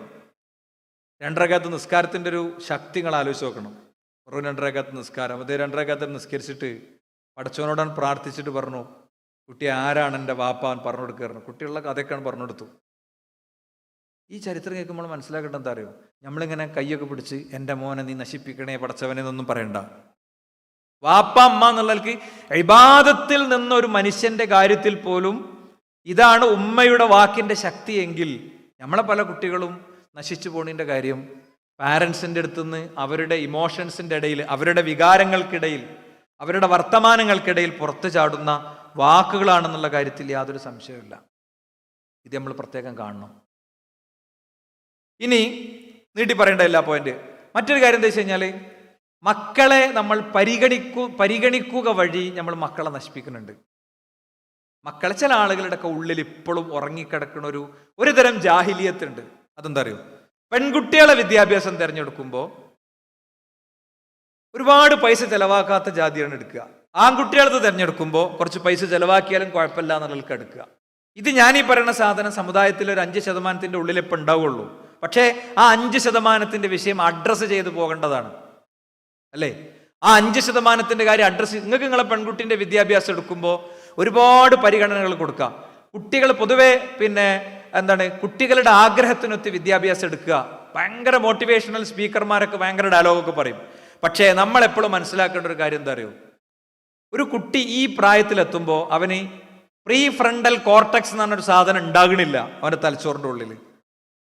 ഒരു 10, 22, 23 വയസ്സാകുമ്പോഴാണ് അങ്ങനെ ഒരു സാധനം പടച്ചോനവന് കൊടുക്കണത്. നമ്മളിതൊക്കെ തിരിച്ചറിയണം. നിങ്ങൾ വെറുതെ എടുത്തു നോക്ക്. ട്രെയിനിൻ്റെ നിന്ന് അപകടകരമായ റീൽ എടുക്കണ ഒരാൾ, ട്രെയിനിൽ നിന്ന് അപകടകരമായ റീൽ എടുക്കണ ഒരാൾ, അല്ലെങ്കിൽ 2 ബിൽഡിംഗ് എന്നൊരു ബിൽഡിംഗ് നമുക്ക് ഇങ്ങനെ തലകുത്തനെ ചാടുന്ന ഒരാൾ, ഇതിലൊന്നും ഒരു 25-30 വയസ്സ് കഴിഞ്ഞ ആരും നിങ്ങൾ കാണൂല. നിങ്ങൾ ധൈര്യമായിട്ട് പരിശോധിച്ചോളി. റയർ ആൻഡ് റയർ പീസിൽ മാത്രമേ ഉണ്ടാകുള്ളൂ. അതിൻ്റെ കാര്യം എന്താ? ഇപ്പം നമ്മളെ കുട്ടിക്ക് നമ്മൾ പാമ്പേഴ്സ് കെട്ടിക്കൊടുക്കുന്നുണ്ട്. ഈ പാമ്പേഴ്സ് കെട്ടിക്കൊടുക്കുന്ന കുട്ടിക്ക് ഒരു പ്രത്യേക പ്രായമായ പാമ്പേഴ്സ് അയക്കും. നമ്മളെന്താ വിചാരിക്കണം? നമ്മൾ വലിയ ട്രെയിനിങ് ഒക്കെ കൊടുത്തിട്ട് കുട്ടീനെ ഇപ്പം മൂത്രമൊഴിക്കൽ ടോയ്ലറ്റിലേക്ക് ആക്കിയതാണെന്നാണ്. ചെറിയൊരു റോൾ അതിനുണ്ട്. പക്ഷെ മൂത്രമൊഴിക്കുക എന്ന ചിന്തയും ആ ഒരു ശങ്കയും ഒരു കുട്ടിക്ക് പടച്ചോൻ ആ ഒരു ഫീച്ചർ ആക്ടിവേറ്റ് ചെയ്യണത് 2.5-3 വയസ്സിന് ശേഷമാണ്. അതുവരെ അങ്ങനത്തെ ഒരു ആശങ്കയല്ല. അവൻ്റെ മൂത്രം സഞ്ചി അത് നിറയുന്നത് ഫ്രീ ആകുന്നു. മറ്റേന്താ 1.5 വയസ്സായ കുട്ടിക്ക് മൂത്രമൊഴിക്കണം, അത് കക്കൂസിലെ ഒഴിക്കാവൂ എന്നുള്ള വികാരമൊക്കെ പടച്ചോൻ കൊടുത്താൽ ആ കുട്ടി എത്ര ഇടങ്ങാറാവും. പടച്ചോന്റെ പ്ലാനിങ് എന്നൊക്കെ പറഞ്ഞ മഹാ അത്ഭുതമാണ് സഹോദരന്മാരെ. അപ്പൊ ഞാൻ പറയണത്, അങ്ങനത്തെ ഒരു സാധനം 3-ാമത്തെ വയസ്സിലാണ് പടച്ചോൻ കൊടുക്കണതെങ്കിൽ വേറൊന്നാണെന്ത്? ശരിയും തെറ്റും, ധാർമ്മികതയും അധാർമികതയും, വിവേകവും അല്ലാത്തതൊക്കെ വേർതിരിച്ചെടുക്കാനുള്ള തലച്ചോറിന്റെ സെൻസർ 10, 22, 23 വയസ്സായിട്ടാണ് അവന് കൊടുക്കണത്. അപ്പൊ കുട്ടി വന്നിട്ട് നമ്മളെടുത്ത് വെറുതെ എനിക്ക് പൈലറ്റ് ആകണം എന്ന് പറഞ്ഞാൽ നേരെ പൈലറ്റ് ആക്കലല്ല. അവൻ്റെ അടുത്തൊക്കെ പറഞ്ഞു കൊടുക്കണം. പൈലറ്റ് ആകുമ്പോൾ ഇങ്ങനെയാണ്, മറ്റേ കാര്യങ്ങൾ ഇങ്ങനെയാണ്, വാപ്പാക്കും ഉമ്മാക്കും നീ മാത്രമേ ഉള്ളൂ, നീ ഫുള്ള് പുറത്തായാൽ ഇങ്ങനെയാണ്, ഇങ്ങനെ നമുക്ക് ഇങ്ങനെയൊക്കെയാണ് വേണ്ടത്. പിന്നെ വാപ്പാൻ്റെ ഒരു ബിസിനസ് ഇങ്ങനെ, വാപ്പ ഇത്രയും ഏണിങ് വരുന്നൊരു സാധനം ഇവിടെ ഉണ്ട്, അത് നീ ഇങ്ങനെ എടുത്തു കഴിഞ്ഞാൽ എങ്ങനെ ഉണ്ടാകും. ഇങ്ങനെയുള്ള ധാരണകളൊക്കെ കുട്ടികൾക്ക് കൊടുക്കണം കേട്ടോ. ഞാൻ എപ്പോഴും പറയും, എയർ ഹോസ്റ്റസ് ആകാൻ വേണ്ടി തീരുമാനിച്ചൊരു പെൺകുട്ടി, അവര് വാപ്പയും കൂടി നമ്മുടെ അടുത്ത് വരികയാണ് എയർ ഹോസ്റ്റസ് ആകണേ. അപ്പോൾ ഓളാകെ എന്താ വെച്ചാൽ ഓളൊരു ഫ്രണ്ടിന്റെ താത്താന്റെ പ്രൊഫൈൽ പിക്ചർ മാത്രമേ ഓളെ മുന്നിലുള്ളൂ, വേറൊന്നും അവളുടെ മുന്നിലില്ല. അത് കണ്ടപ്പോൾ ഭയങ്കര ഇഷ്ടമായി. ഈ പ്രായത്തിലെ ഇഷ്ടങ്ങളൊക്കെ അങ്ങനെയാണ് സഹോദരന്മാരെ. പ്രണയിച്ചൊരു പെൺകുട്ടിയോട് നിനക്ക് എന്താ ഇഷ്ടം എന്ന് വെച്ച് കഴിഞ്ഞാൽ അവന്റെ മുടി ഇങ്ങനെ മൂക്കുമൊക്കെ ചാടിയത് അവൾക്ക് ഇഷ്ടമായത്. ആണ്. അത്ര ദുർബലമാണ് ഈ പ്രായം. അതുകൊണ്ട് തന്നെ നമ്മൾ എന്താ വെച്ച് കഴിഞ്ഞാൽ അവരുടെ വിദ്യാഭ്യാസം പ്ലാൻ ചെയ്യുമ്പോൾ ഇതിൻ്റെ എല്ലാ കാര്യവും അവർക്ക് പറഞ്ഞു കൊടുക്കണം, അതിൽ സംശയമൊന്നുമില്ല. ഈ എയറോസ്റ്റസ് ആകാൻ വന്ന പെൺകുട്ടിനോട് ഞാൻ ചോദിച്ചു, ഈ VIP-കളുടെ ടോയ്ലറ്റ്, VIP-കൾ ഛർദ്ദിച്ച് അത് ക്ലീനാക്കലും അവിടുത്തെ പിന്നെ ഫ്ലൈറ്റിൻ്റെ ഉള്ളിലെ ടോയ്ലറ്റ് ക്ലീനാക്കലൊക്കെ ഇവരുടെ ഡ്യൂട്ടി ആണെങ്കിൽ അങ്ങനെ എന്ന് പറഞ്ഞപ്പോൾ എനിക്ക് വേണ്ടാറുണ്ട്. അത്രേ ഉള്ളൂ. അപ്പൊ ഞാൻ പറയണത്, നമ്മൾ നമ്മളുടെ പെൺകുട്ടികൾക്കും ആൺകുട്ടികൾക്കും വേണ്ടി ചെലവും സംഖ്യയും മറ്റൊക്കെ നിശ്ചയിക്കുമ്പോൾ അവിടെ കാണിക്കുന്ന അനീതി കൊണ്ട് നമ്മളെ കുട്ടികൾ പ്രതിപക്ഷ നേതാവായി വീട്ടിൽ മാറുന്നുണ്ട് എന്നുള്ളതൊരു സത്യമാണ്. അവർക്ക് കൃത്യമായ പരിഗണനയും ശ്രദ്ധയും ഒക്കെ കൊടുക്കണം. മോനെ ചിലപ്പോൾ പോകാൻ ആരും കൂട്ടുന്ന ആവശ്യം ഉണ്ടാവില്ല. മോൾക്ക് പോകണമെങ്കിൽ വാപ്പ വേണം, ആങ്ങള വേണം, ഭർത്താവ് വേണം, പലരും വേണ്ടി വരും. ഇസ്ലാം അതാ നിശ്ചയിച്ചത്. പെൺകുട്ടിക്ക് സെക്യൂരിറ്റി ഓഫീസർ നിശ്ചയിച്ചു കൊടുത്തു ഇസ്ലാം. പെണ്ണിന്റെ യാത്രകൾക്ക് സെക്യൂരിറ്റി ഓഫീസർ നിശ്ചയിച്ച് അവൾക്ക് വേണ്ടത് ചെയ്തു കൊടുക്കണമെന്ന് നിർണയിച്ചു. അപ്പൊ അതുകൊണ്ട് സാമ്പത്തിക ഡീലിങ്സുകളിൽ, സ്വത്തോഹരിയിൽ ഒക്കെ കാണിക്കുന്ന തോന്നിവാസം കൊണ്ട് മക്കൾ പലപ്പോഴും മാതാപിതാക്കൾക്കെതിരാവാറുണ്ട്. എന്താ, പെണ്ണിന്റെ ഓഹരി കൊടുക്കുമ്പോൾ ഭയങ്കര 3 ഏക്കർ കൊടുത്തിട്ടുണ്ട്, ഒരു കുന്നുമല അവിടെ ഒന്നും നടക്കൂല, ഒരു JCB-ക്ക് വരെ കയറാൻ പറ്റുന്നുണ്ടാവില്ല, വഴി ഇട്ടിട്ടുണ്ടാവില്ല. എന്താ, വഴിയൊക്കെ ഇട്ടാൽ നമ്മളെ കുടുംബത്തിൽ നിന്ന് അത് പോകും. അത് അവസാനം അവർ നമ്മളെ കുടുംബത്തിൽ ആർക്കെങ്കിലും ഭയങ്കര ചില കാരണന്മാരുടെ ഭയങ്കര യുക്തിയൊക്കെ ഉണ്ട്. ഈ യുക്തി കൊണ്ട് പരലോകത്തേക്ക് എന്നാലേ പടച്ചോൻ കൈകാര്യം ചെയ്തു വിടും കേട്ടോ. അള്ളാഹുവിന്റെ റസൂൽ സല്ലല്ലാഹു അലൈഹി വസല്ലം തങ്ങൾ പഠിപ്പിക്കുകയാണ്. എന്താണ്, പിന്നെ വമൻ ലിയുൻഫിഖ് ദു സഅത്തിൻ മിൻ സഅതിഹി വമൻ ഖുദിറ അലൈഹി റിസ്ഖുഹു ഫല്യുൻഫിഖ് മിമ്മാ ആതാഹുല്ലാഹ് ലാ യുകല്ലിഫു നഫ്സൻ ഇല്ലാ വുസ്അഹ. എന്താണ്, ഓരോരുത്തരും അവരവരുടെ കഴിവനുസരിച്ച് മക്കൾക്ക് വേണ്ടി ചെലവാക്കണം. പലപ്പോഴും നമ്മൾ സമൂഹത്തിൽ കാണുന്ന ഒരു വലിയ പ്രശ്നം എന്താണെന്നറിയോ? പലപ്പോഴും കാണുന്നത് പല കാരണങ്ങളാൽ ചിലപ്പോൾ ബഹുഭാര്യത്വ സംവിധാനങ്ങളൊക്കെ വന്നിട്ടുണ്ടാകും. ഇതിൽ കുടുംബം ഒരു പ്രതിഷേധവും ഒരു പ്രശ്നമൊക്കെ ഉണ്ടാക്കുന്നതോടുകൂടെ എന്ത് ചെയ്യുന്നറിയോ? ഏതെങ്കിലും ഒരു കുട്ടികളെ ഒരു ഭാര്യനെ കണ്ട് ഉപേക്ഷിക്കും. ഓൾക്ക് സ്വത്തും ഉണ്ടാവില്ല, സമ്പാദ്യം ഉണ്ടാവില്ല, ഒന്നും ഉണ്ടാവില്ല. അപ്പം ഇങ്ങനത്തെ വിഷയങ്ങളെയും നമ്മൾ ഇതിൽ ഒന്ന് കണ്ടുപോകണം എന്നുള്ളതാണ്. മറ്റൊരു കാര്യം എന്താണെന്ന് വെച്ച് കഴിഞ്ഞാൽ, ചില മക്കളെ മാത്രം പരിഗണിക്കുക എന്ന് പറഞ്ഞല്ലോ. റസൂലുള്ളാഹി സ്വല്ലല്ലാഹു അലൈഹി വസല്ലം തങ്ങളെടുത്ത് ഒരാൾ ചെല്ലുകയാണ്, എന്നിട്ട് പറയാണ്, പിന്നെ ഇന്നി അഅതൈതു ഇബ്നി മിൻ അംറത്ത് ബിൻ റവാഹ അതിയ, എനിക്ക് അംറ എന്ന എൻ്റെ ഭാര്യയിൽ നിന്നുള്ള എൻ്റെ കുട്ടിക്ക് ഞാനൊരു സമ്മാനം കൊടുത്തു. അപ്പോ അമർത്തനി അൻ ഉഷ്ഹിദക യാ റസൂലല്ലാഹ്, ആ മോന് സമ്മാനം കിട്ടിയപ്പോ, ആ ഭാര്യന്റെ മോന് സമ്മാനം കിട്ടിയപ്പോ ഇത് നിങ്ങൾ റസൂലുള്ളാഹിനോട് പറയാതെ ഈ സമ്മാനം വേണ്ടെന്ന് അവർ പറഞ്ഞു. മോൻ നിങ്ങൾ സമ്മാനം കൊടുത്തൊക്കെ ശരിയാണ്, പക്ഷെ ഈ കൊടുത്തതിൽ എന്തോ ഒരു പ്രശ്നം ഉണ്ടോ എന്ന് എനിക്കൊരു സംശയമുണ്ട്. എന്നിട്ട് പറയാം. അപ്പോ റസൂലുള്ള ചോദിച്ചു, അതൈത സായിറ വലദിക മിസ്ല ഹാദാ, ഇതേപോലെ നിന്റെ മറ്റുള്ള കുട്ടികൾക്ക് നീ കൊടുത്തിട്ടുണ്ടോ? അപ്പൊ ഖാല ഇല്ല, കൊടുത്തിട്ടില്ല എന്ന് പറഞ്ഞപ്പോ പറയാ, ഇത്തഖുല്ലാഹ വഅദിലു ബൈന ഔലാദിക്കും, നിങ്ങൾ അള്ളാഹനെ സൂക്ഷിക്കണം, നിങ്ങൾ നിങ്ങളുടെ മക്കൾക്കിടയിൽ നീതി പാലിക്കണം. ഇത് സ്വത്തോഹരിയിലും ബാക്കി കാര്യങ്ങളിലൊക്കെ പാലിക്കപ്പെടേണ്ട ഒരു അടിസ്ഥാനമാണ്. മക്കൾക്ക് സമ്മാനങ്ങളും ഡ്രസ്സുകളും ഒക്കെ വാങ്ങുമ്പോൾ, ചെറിയ പ്രായം മുതൽ തന്നെ വാങ്ങുമ്പോൾ, കളിപ്പാട്ടങ്ങൾ വാങ്ങുമ്പോൾ പോലും ഈ ഒരു പൂർണ്ണമായ നീതി അവർക്കിടയിൽ ഉണ്ട് എന്നത് നമുക്ക് കൃത്യമായി മനസ്സിലാക്കേണ്ടതാണ്. ഇതിൽ ഏറ്റവും ശരിയായ രീതിയിൽ മക്കളെ വളർത്താൻ പണ്ഡിതന്മാർ നിർദ്ദേശിക്കുന്ന ഒരു വഴി എന്ന് പറയുന്നത്, നമ്മൾ എങ്ങനെ ജീവിക്കുന്നുവോ അങ്ങനെയാണ് കുട്ടികളെ ജീവിക്കുക എന്നാണ്. ചെറിയ പ്രായം മുതൽ അത് കണ്ടു തുടങ്ങണം. അവന് തൊട്ടിലാട്ടുന്ന പ്രായം മുതൽ വാപ്പ ജമാഅത്തിൻ്റെ സമയമായാൽ ഇറങ്ങി ഓടുന്നത് ഒരു കുട്ടി കണ്ടാൽ, അവൻ ഉണർന്നു വരുമ്പോൾ വാപ്പയും ഉമ്മയൊക്കെ ഖുർആൻ എടുത്തിരിക്കുന്നത് ഒരു കുട്ടി കണ്ടു തുടങ്ങിയാൽ അവൻ്റെ തലച്ചോറിൽ അത് അങ്ങനെ രേഖപ്പെടുത്തപ്പെടും. അങ്ങനെ ഒരു മെക്കാനിസം നമ്മുടെ തലച്ചോറിനുണ്ട്. ലൈഫിൽ ഒരു പ്രത്യേക ഏജിൽ എല്ലാറ്റിനെയും അങ്ങനെ എടുക്കുന്ന ഒരു പ്രത്യേക സംവിധാനം മനുഷ്യനുണ്ട്. വാപ്പയും ഉമ്മയും തമ്മിൽ ഒരു ബഹളമല്ല, ഭയങ്കര സന്തോഷത്തിലാണ്, വളരെ നല്ല കമ്മ്യൂണിക്കേഷനാണ്. ഇങ്ങനത്തെ ഒരു കുടുംബാന്തരീക്ഷവും സമീപനവും ഉണ്ടായാലൊക്കെ നടക്കും. നിങ്ങൾ നോക്ക്, ഏറ്റവും വലിയ മാറ്റങ്ങളൊക്കെ ഇങ്ങനെ ഈ മാതൃകകൾ കൊണ്ടാണ് യഥാർത്ഥത്തിൽ ഉണ്ടാക്കാൻ പറ്റിയിട്ടുണ്ടാവുക. ഇസ്ലാമിക ചരിത്രത്തിൽ ഹുദൈബിയ സന്ധിയുടെ ഒരു നിമിഷമുണ്ട്. ഹുദൈബിയ സന്ധിയുടെ നിമിഷം അത് വിശദമായി പറയാൻ നമുക്ക് സമയമല്ല, പക്ഷെ അത് കറക്റ്റ് അറിയുന്ന ആളുകൾക്ക് ഞാൻ ഈ പറയുന്ന രംഗത്തിൻ്റെ ഒരു അതിൻ്റെ ഒരു ചൂടും അതിൻ്റെ ഒരു പെയിനും ഒക്കെ ശരിക്കും മനസ്സിലാകും. അവരൊരുപാട് കാലത്തിന് ശേഷം കൊതിച്ച് മക്ക കാണാൻ വേണ്ടി പുറപ്പെട്ടതാണ്, ഉംറക്ക് പുറപ്പെട്ടതാണ്. വഴിയിലാണ് ഒരു കരാറിന് വേണ്ടി ഇരിക്കുന്നത്, ഒരു കരാറിന് വേണ്ടി ഇരിക്കേണ്ട നിർബന്ധാവസ്ഥ വന്നിരിക്കുന്നത്. സുഹൈൽ ഇബ്നു അംർ കരാർ വ്യവസ്ഥകൾ പറഞ്ഞു കഴിഞ്ഞു. മക്കയിൽ നിന്ന് ഇനി ആരെങ്കിലും മദീനയിലേക്ക് ഇസ്ലാം സ്വീകരിച്ചു വന്ന എല്ലാവരും തിരിച്ചുവിടണം. മദീനയിൽ ആരെങ്കിലും ഇസ്ലാം ഉപേക്ഷിച്ച അവരെയും മക്കത്തേക്ക് തിരിച്ചുവിടണം. നിങ്ങളിപ്പോൾ തിരിച്ചു പോണം. ഇനി നിശ്ചിത കാലഘട്ടം ഇവിടെ യുദ്ധമുണ്ടാവില്ല. അത് കഴിഞ്ഞപ്പോൾ എല്ലാറ്റിനും റസൂലുള്ള സമ്മതിച്ചപ്പോൾ സ്വഹാബത്തിന് അത് ഉൾക്കൊള്ളാനും അത് സ്വീകരിക്കാനും വല്ലാത്തൊരു വിഷമമുണ്ടായിരുന്നു. അപ്പോൾ പ്രവാചകൻ സല്ലല്ലാഹു അലൈഹി വസല്ലം തങ്ങൾ ഉമ്മു സലമ ബീവിയുടെ വീട്ടിൽ കയറുകയാണ്. ഉമ്മു സലമ ബീവിയുടെ വീട്ടിൽ കയറുകയാണ്. പ്രവാചകൻ സല്ലല്ലാഹു അലൈഹി വസല്ലം അവരോട് പറഞ്ഞു, നിങ്ങളെല്ലാവരും ബലിയറുക്കണം, നമ്മൾ ഉംറക്ക് പോകുന്നില്ല, നമ്മൾ തിരിച്ചു പോകുകയാണെന്ന് പറഞ്ഞ് അവരാരും അതിനോട് പ്രതികരിക്കാതിരുന്നപ്പോൾ ഉമ്മു സലമ റളിയല്ലാഹു അൻഹ പ്രവാചകൻ സല്ലല്ലാഹു അലൈഹി വസല്ലം തങ്ങളുടെ അടുത്ത് പറയും, ഫഖാലത്ത് ഉമ്മു സലമ യാ റസൂലല്ലാഹ് അതുഹിബ്ബു ദാലിക് ഉഖ്റുജ് സുമ്മ ലാ തുകല്ലിം അഹദൻ മിൻഹും കലിമതൻ ഹത്താ തൻഹറ ബുദ്നക വതദ്ഉ ഹാലികക ഫയഹ്ലികക. നബിയെ, നിങ്ങൾ പറഞ്ഞാൽ അവർ കേട്ടിട്ടില്ല എന്നുള്ളത് ശരിയാണ്. ഇനി നിങ്ങളൊരു വാക്ക് പറയരുത്. നിങ്ങൾ നേരെ അവരുടെ നടുക്കലേക്ക് ചെല്ലുക, നിങ്ങളുടെ ഒട്ടകത്തെ നിങ്ങൾ അറുക്കുക, അതിനെ ആളുകൾക്ക് വിതരണം ചെയ്യുക, ബാക്കി നടന്നോളൂ. ഒരുപാട് പാഠങ്ങൾ ഈ ഹദീസ് നമുക്ക് നൽകുന്നുണ്ട്. എന്താണ്? സ്വന്തം വ്യക്തി ജീവിതത്തിലെ ഏറ്റവും സംഘർഷഭരിതമായൊരു നിമിഷം, എല്ലാവരും മക്കത്തേക്ക് പോകണം എന്നുള്ള മനസ്സ്, പ്രവാചകന്റെ ഒരു വാക്ക് കേട്ടാൽ അപ്പടി അംഗീകരിക്കുന്ന ഒരു ജനത നിരാശപ്പെട്ട് നിൽക്കുകയാണ്. സ്വഹാബിമാരിൽ ചിലർ ചോദിക്കുന്നുണ്ട്, നബിയെ എന്തിനീ നിന്ദ്യതകൾ മുഴുവൻ തലയിലേക്ക് എടുത്തു വെക്കണം? നമുക്ക് ശക്തിയില്ലേ, നമുക്ക് കരുത്തില്ലേ, അങ്ങ് എന്തിനെതിരെ നിൽക്കണം എന്ന് വരെ ചോദിക്കുന്നുണ്ട്. പ്രവാചകൻ വന്നിട്ട് ആ സങ്കടം ആരോടാ പറയണത്? ആയിഷ ബീവിനോടാണ് പിന്നെ ഉമ്മു സൽമ ബീവിനോടാ പറയണത്. പണ്ട് വഹി കിട്ടിയപ്പോൾ ആരോടാ പറഞ്ഞത്? ഖദീജ ബീവിനോടാണ് പറയണത്.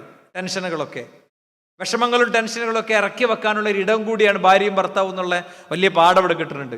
അതോടൊപ്പം ആ ഭാര്യ നിർദ്ദേശിക്കണം എന്താ? അല്ലെങ്കിലോലും എന്താ ആൾക്കാരാ അങ്ങനെയാണോ ചെയ്യേണ്ടത്? മൂപ്പിക്കല്ല ചെയ്യണത്, ആശ്വസിപ്പിക്കുകയാണ് ചെയ്യണത്. ഇപ്പം നിങ്ങൾ ചെന്നിട്ട് നിങ്ങൾ അറക്കിയും. അപ്പൊ അവരർത്തോളും. ഒരു ജനത മൊത്തം അങ്ങോട്ട് അറുത്തു. നിമിഷ നേരങ്ങൾ കൊണ്ട് ബലിമൃഗങ്ങൾ പെടയാൻ തുടങ്ങി. അപ്പൊ മാതൃകയിലൂടെ ഏറ്റവും ശക്തമായ ഒരു സാമൂഹിക സംവിധാനത്തെ, ഒരു കുടുംബ സംവിധാനത്തെ നമുക്ക് ഉണ്ടാക്കിയെടുക്കാൻ കഴിയുന്നുള്ള വലിയൊരു പാഠം നമുക്ക് യഥാർത്ഥത്തിൽ ഇതിൽ നിന്ന് ലഭിക്കുന്നുണ്ട് എന്നാണ് ഞാൻ പറയുന്നത്. പ്രവാചകൻ സല്ലല്ലാഹു അലൈഹി വസല്ലം തങ്ങളെ കുറിച്ച് ആ മഹാരാജാവിന്റെ മുമ്പിൽ ചെന്ന് അവർ പറഞ്ഞ എന്താ? ലാ യഉമുറു ബിഖൈരിൻ ഇല്ലാ കാന അവ്വല ആഖിദിൻ ബിഹി. ഒരു കാര്യവും സ്വയം നടപ്പിലാക്കാതെ ആ പ്രവാചകൻ പറയാറില്ല. വലാ യൻഹാ അൻ ഷൈഇൻ ഇല്ലാ കാന അവ്വല താരികിൻ ലഹു. ഒരു കാര്യവും അരുതെന്ന് പറയും മുമ്പ് പ്രവാചകൻ ഉപേക്ഷിക്കാതെ അത് അരുതെന്ന് പറയാറില്ല. അന്നഹു യഗ്ലിബു ഫലാ യുബ്തിർ വയഗ്ലിബു ഫലാ യദ്ജർ. എന്താ? പ്രവാചകൻ വിജയിക്കുമ്പോൾ പ്രവാചകൻ സല്ലല്ലാഹു അലൈഹി വസല്ലം തങ്ങൾ അമിതമായി ആഹ്ലാദിക്കാറില്ല. പ്രവാചകന് വിഷമങ്ങൾ വരുമ്പോൾ പ്രവാചകൻ നിരാശപ്പെട്ട് വിഷമിച്ചൊരു മൂലയിൽ ഇരിക്കാറില്ല. അല്ലെ? എല്ലാം അള്ളാഹുവിലേക്ക് ഏൽപ്പിക്കും. വയഫീ ബില്ലഹ്ദി വയുൻജിസ് അൽ മൗഇദ്. എന്താ? പ്രവാചകൻ സല്ലല്ലാഹു അലൈഹി വസല്ലം എല്ലാ വാക്കും പാലിക്കും.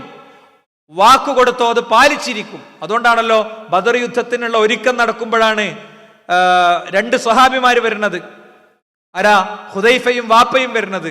അപ്പൊ ഹുദൈഫയും വാപ്പയും വരുമ്പോ അവർ ചോദിച്ചു, ഞങ്ങൾ പോരുമ്പോ ഞങ്ങൾക്ക് ഇങ്ങോട്ട് മദീനയിലേക്ക് വരാൻ വേണ്ടി അവർ വെച്ചൊരു നിബന്ധന, അവിടെ യുദ്ധം ഉണ്ടാകുമ്പോൾ കൂടാൻ പാടില്ല എന്നാണ്. ഞങ്ങൾ എന്താ ചെയ്യണ്ടു? എന്താ? നിങ്ങൾ നിങ്ങളെ വാക്ക് പാലിക്കുക. യുദ്ധത്തിന് ആളൊന്നുമില്ല, പ്രവാചകന്റെ സംവിധാനമൊന്നുമില്ല, എന്നാലും നിങ്ങൾ നിങ്ങളെ വാക്ക് പാലിക്കുക എന്നാണ്. കള്ള കാഫിറിനോടുള്ള യുദ്ധമാണ്, അതൊന്നും നോക്കണ്ട എന്ന് പറഞ്ഞിട്ടില്ല. അപ്പൊ നമ്മുടെ വിശ്വാസത്തിൽ, നമ്മുടെ പ്രവർത്തനത്തിൽ, നമ്മുടെ പെരുമാറ്റത്തിൽ നമ്മൾ എന്ത് ചെറിയ പ്രായം മുതൽ അവർക്ക് കാണിച്ചു കൊടുക്കുന്നുവോ അത് ഓട്ടോമാറ്റിക്കലായിട്ട്, അതാണ് അവന്റെ വാപ്പ അവനെ യഹൂദിയാക്കും, ക്രിസ്ത്യാനിയാക്കും, മജൂസിയാക്കും എന്ന് പറഞ്ഞത്. ഗർഭപാത്രം മുതൽക്ക് അത് ഉണ്ടാകും. ഒരു കുട്ടിയുടെ ഏറ്റവും വലിയ ഫീഡിങ് നടക്കുന്നത് 0 to 12 വയസ്സ്, 0 മുതൽ 12 വയസ്സ് വരെയുള്ള അവന്റെ ഒരു ഡെവലപ്മെന്റ് സ്റ്റേജിൽ വലിയ ശ്രദ്ധകൾ ഉണ്ടാകും. വലിയ ശ്രദ്ധ, ഓരോ സംസാരവും, ഓരോ പെരുമാറ്റവും. ഫോൺ വേണ്ടാന്ന് വെക്കണത്, ഗർഭിണി ഫോൺ വേണ്ടാന്ന് വെക്കണത് എന്താ? റേഡിയേഷൻ അടിക്കുന്നു വിചാരിച്ചിട്ടല്ല. അതിൻ്റെ അപ്പുറം ഇവിടെ നീക്കുന്ന ഓരോ റീലും, ഇവിടെ കേൾക്കുന്ന ഓരോ ഷോട്ടും അത് ഈ കുട്ടിയുടെ കാതിൽ പോയി പതിക്കുന്നുണ്ട്. അവന്റെ പേഴ്സണാലിറ്റി ഡെവലപ്മെന്റിൽ, അവന്റെ വ്യക്തിത്വ രൂപീകരണത്തിൽ അതിന് വലിയ റോളുണ്ട് എന്നുള്ളതുകൊണ്ട് തന്നെയാണ്. അതുകൊണ്ട് ഇത് നമ്മൾ ഓരോരുത്തരും കൃത്യമായി പാലിക്കേണ്ട ഒരു പ്രധാന കാര്യമാണ്. അതുപോലെ തന്നെ മറ്റൊരു കാര്യം എന്താ അറിയോ? വീട്ടിലൊരു സന്തോഷകരമായ അന്തരീക്ഷം നിലനിൽക്കുക എന്നുള്ളത് പ്രധാനമാണ്. കുസൃതി കുട്ടികൾക്ക് ഉണ്ടാകും. ഈശ്വരയുടെ ഒരു തുടർ പരമ്പര പ്രക്ഷേപണം ചെയ്തിരുന്നു, കുസൃതി കുട്ടികൾ എന്നുള്ള പരമ്പര. ഒരുപാട് ഉമ്മമാരുടെ വൈകാരികമായ സന്ദേശങ്ങൾ. എന്താ, ഈ പ്രായത്തിൽ കുട്ടി കുസൃതി കാണിക്കാൻ കുറേ കാരണങ്ങളുണ്ട്, ആ കാരണങ്ങളൊന്നും കാണൂല. കുറേ പ്രശ്നങ്ങളുണ്ട്, ആ പ്രശ്നങ്ങളൊന്നും കാണൂല. അല്ലേ, നിങ്ങൾ നോക്കുക, അള്ളാഹുവിന്റെ റസൂല് സല്ലല്ലാഹു അലൈഹി വസല്ലം തങ്ങളുടെ പള്ളിയിൽ മൂത്രയിച്ച മനുഷ്യനെ പ്രവാചകൻ കൈകാര്യം ചെയ്ത് എങ്ങനെ? കുട്ടിയൊക്കെ പോട്ടെ, റസൂലുള്ളാഹി സ്വല്ലല്ലാഹു അലൈഹി വസല്ലം തങ്ങളുടെ പള്ളിയിൽ ഒരാള് മൂത്രയിക്കാണ്, അല്ലേ? അപ്പൊ എന്താ പ്രവാചകൻ പറഞ്ഞത്? ജനങ്ങൾ മുഴുവൻ അയാളുടെ നേരെ തിരിഞ്ഞപ്പോ ലാ തുസ്മിറൂ ദഊ, നിങ്ങൾ അയാളെ ബേജാറാക്കല്ലേ, അയാളെ ബുദ്ധിമുട്ടിക്കല്ലേ, അയാൾ ഒഴിവാക്കി എന്ന് പറയുന്ന പ്രവാചകൻ. അങ്ങനെ ഫതറകൂഹു ഹത്താ ബാല, അയാൾ ഫുള്ള് നിന്ന് മൂത്രയിക്കണത് വരെ ജനങ്ങൾ നോക്കി നിന്നു എന്നതിന്റെ അർത്ഥം. ഹദീസിലെ വാചകം ഞാൻ വായിച്ചത്. ഫതറകൂഹു ഹത്താ ബാല, മുത്തം മനുഷ്യൻ പൂർണ്ണമായി മൂത്രയിക്കണത് വരെ ആൾക്കാർ നോക്കി ഇങ്ങനെ നിന്നു. മൂത്രമൊക്കെ കഴിഞ്ഞപ്പോ സുമ്മ, പിന്നെ മൂത്രമൊക്കെ ഒഴിച്ച്, അതാ സുമ്മന്റെ അർത്ഥം. പിന്നെ ഇന്ന റസൂലുള്ളാഹി സ്വല്ലല്ലാഹി അലൈഹി വസല്ലം ദഅാഹു, അയാളെ വിളിച്ചു. എന്നിട്ട് ചോദിച്ചു, ഇന്ന ഹാദിഹിൽ മസാജിദ് ലാ തസ്ലഹു ലിശൈഇൻ മിൻ ഹാദൽ ബൗലി വലൽ ഖദരി ഇന്നമാ ഹിയ ലിദിക്രില്ലാഹി അസ്സ വജല്ല വസ്സലാത്തി വഖിറാഅത്തിൽ ഖുർആൻ. സ്വരത്തിൽ പോലും മാറ്റല്ല. ഏറ്റവും സ്നേഹത്തിൽ, പള്ളി എന്ന് പറയുന്നത് മൂത്രമൊഴിക്കാനും വേസ്റ്റ് ഇടാനൊന്നും പറ്റിയ സ്ഥലമല്ല. ഇത് ഖുർആൻ ഓതുക, അള്ളാഹുവിനെ ഓർക്കുക, നിസ്കരിക്കുക, അതിനൊക്കെ ഉള്ള സ്ഥലമാണ്. എന്നിട്ട് നഞ്ഞിജൊരു ബക്കറ്റ് ഒരു വെള്ളം എടുത്ത് അതിൽ ഒഴിച്ചില്ല എന്ന് അയാളോട് പറഞ്ഞില്ല. എന്താ പ്രവാചകൻ പറഞ്ഞത്? ഫഅമറ റജുലൻ മിനൽ ഖൗമി, കൂട്ടത്തിൽപ്പെട്ട ഒരാളോട് പറഞ്ഞു. എന്തിന്? വെള്ളം ഒഴിക്കാൻ. ഫജാഅ ബിദൽവിൻ മിൻ മാഇൻ ഫശന്നഹു അലൈഹി, അപ്പൊ എന്ത് ചെയ്തു? ആ ഒരു ബക്കറ്റ് വെള്ളം കൊണ്ടുവന്നിട്ട് അവിടെ ഉണ്ട് കുടഞ്ഞു. അല്ലേ, ഒരു ഒരു ഒരു ഒരു ഒരു മുത്തം മനുഷ്യൻ ഒരു പള്ളിയിൽ കാണിച്ചതിനോട് പ്രവാചകൻ കാണിക്കുന്ന രീതിയാണിത്. ആൾക്കൂട്ടത്തിൽ വെച്ച് റസൂലുള്ളാഹി സ്വല്ലല്ലാഹി അലൈഹി വസല്ലം തങ്ങളെ കഴുത്തിലൊരു ഒരു പരിക്കമുണ്ടുണ്ടായിരുന്നു, പരിക്കമുണ്ട് തന്നെയാണ് ശരിക്ക്, അത് പിടിച്ചു. എന്നിട്ട് മുർ അൻ തുഅ്തിയ മാലം മിൻ മാലില്ല അല്ലാഹു കമാ ഖാല ഫിൽ ഹദീസ്, പിന്നെ അള്ളാഹുവിന്റെ ഖജനാവിലുള്ള അല്ലെങ്കിൽ ബൈത്തുൽ മാലിലുള്ള സമ്പാദ്യം എനിക്ക് തരാൻ വേണ്ടി പറയാന്ന് പറഞ്ഞു. നബി ഇങ്ങനെ തുടച്ചപ്പോൾ ചോര ഉണ്ട്. നബി ചിരിച്ചിട്ട് പറഞ്ഞു, അയാൾക്ക് എന്തെങ്കിലും കൊടുക്കും. അത്ര സിമ്പിളാണ്. അയാൾക്ക് എന്തെങ്കിലും കൊടുക്കും. ചരിത്രം നമുക്കറിയാം. ഒരു മനുഷ്യൻ വന്നിട്ട് പറഞ്ഞു, എനിക്ക് വ്യഭിചാരം അല്ലാത്തതൊക്കെ ഒഴിവാക്കാൻ പറ്റും നബിയെ, വ്യഭിചാരം പക്ഷേ എനിക്ക് ഒഴിവാക്കാൻ കഴിയൂല. അപ്പൊ എന്താ അറിയോ, ഇപ്പൊ ജനങ്ങൾ അയാളുടെ നേരെ തിരിഞ്ഞു എന്ന് ഹദീസ് കാണാം കേട്ടോ. ആ ഹദീസിൽ ജനങ്ങൾ അയാളുടെ നേരെ തിരിഞ്ഞു എന്ന് കാണാം. എന്ത് ഭർത്താനോട് പറയണമെന്നൊക്കെ ചോദിച്ചാൽ ജനങ്ങൾ തിരിഞ്ഞു. ഇപ്പൊ പ്രവാചകൻ അവരെ ശാന്തരാക്കി. തൻ്റെ ചൂണ്ടുവിരലിന്റെ അറ്റത്ത് ജനങ്ങളെ നിശബ്ദമാക്കിയിട്ട് മുഹമ്മദ് റസൂലുള്ളാഹി സ്വല്ലല്ലാഹി അലൈഹി വസല്ലം തങ്ങൾ അയാൾക്ക് പറഞ്ഞെടുത്തു, നിങ്ങളെ ഭാര്യൻ്റെ അടുത്തോ പെങ്ങളുടെ അടുത്തോ ഉമ്മാൻ്റെ അടുത്തോ വേറൊരാൾ വരുന്ന നിങ്ങൾക്ക് ഇഷ്ടം. വളാകിളകി നബിൻ്റെ നേരെ ഇങ്ങനെ ചീറി അടുത്തപ്പോൾ അത്രേ ഉള്ളൂ, നിങ്ങൾ പോണത് അങ്ങനെ ആരുടെടുത്തെങ്കിലും ആണ്. ഞാൻ പറയുന്നത്, വലിയ മനുഷ്യന്മാരെ പോലും ഹാൻഡിൽ ചെയ്തപ്പോൾ പ്രവാചകൻ കാണിച്ച രീതിയാണിത്. ഇനി നോക്കൂ നിങ്ങൾ, പ്രവാചകൻ സ്വല്ലല്ലാഹി അലൈഹി വസല്ലം തങ്ങളുടെ ഒരു നിസ്കാരം, പ്രവാചകൻ സ്വല്ലല്ലാഹി അലൈഹി വസല്ലം തങ്ങളുടെ ഒരു നിസ്കാരത്തിൽ ഫസജദ ബൈന ലഹ്റാനി സലാത്തിഹി സജദതൻ അതാലഹ, പ്രവാചകൻ ഒരു ദിവസത്തെ നിസ്കാരത്തിൽ നീണ്ട ഒരു സുജൂദ് ചെയ്തു. ഫറഫഅതു റഅസി ഫഇദ അസ്സബിയു അലാ ലഹരി റസൂലുള്ളാഹി സ്വല്ലല്ലാഹി അലൈഹി വസല്ലം. അപ്പോൾ നീണ്ട സുജൂദായപ്പോൾ സഹാബി ഇങ്ങനെ തല പതുക്കെ പൊത്തി നോക്കി, എന്തേപ്പത് ഇങ്ങനെ നീണ്ടൊരു സുജൂദ് പല ഇങ്ങനെ. അപ്പോൾ പ്രവാചകൻ അദ്ദേഹം കണ്ട കാഴ്ച പറയാ, അദ്ദേഹത്തിന്റെ മുതുകും പുറത്ത് അദ്ദേഹത്തിന്റെ പേരക്കുട്ടികൾ ഇരിക്കുന്നുണ്ടായിരുന്നു. ഫലമ്മാ ഖളാ റസൂലുള്ളാഹി സ്വല്ലല്ലാഹി അലൈഹി വസല്ലം അസ്സലാത്ത ഖാല അന്നാസ്, പ്രവാചകന്റെ നിസ്കാരം കഴിഞ്ഞപ്പോൾ ജനങ്ങൾ ചോദിച്ചു, യാ റസൂലല്ലാഹ്, മൂപ്പര് വന്നോന്ന് പറയണം കേട്ടോ, ഇന്നക സജദ്ത അതൽതഹ ഹത്താ ലന്നന അന്നഹു ഖദ് ഹദസ അംറുൻ ഔ അന്നഹു യൂഹാ ഇലൈക, നബി എന്തോ ഒരു വലിയ പ്രശ്നം ഉണ്ടായിരുന്നോ അല്ലെങ്കിൽ എന്തോ ഒരു പ്രത്യേക വഹി വന്നു എന്നോ ഞങ്ങൾ വിചാരിക്കാൻ മാത്രം അങ്ങ് സുജൂദ് കടന്നല്ലോ. അപ്പൊ അദ്ദേഹത്തിന്റെ മറുപടി, കുല്ലു ദാലിക ലം യകുൻ, അതൊന്നും ആയിരുന്നില്ല പ്രശ്നം.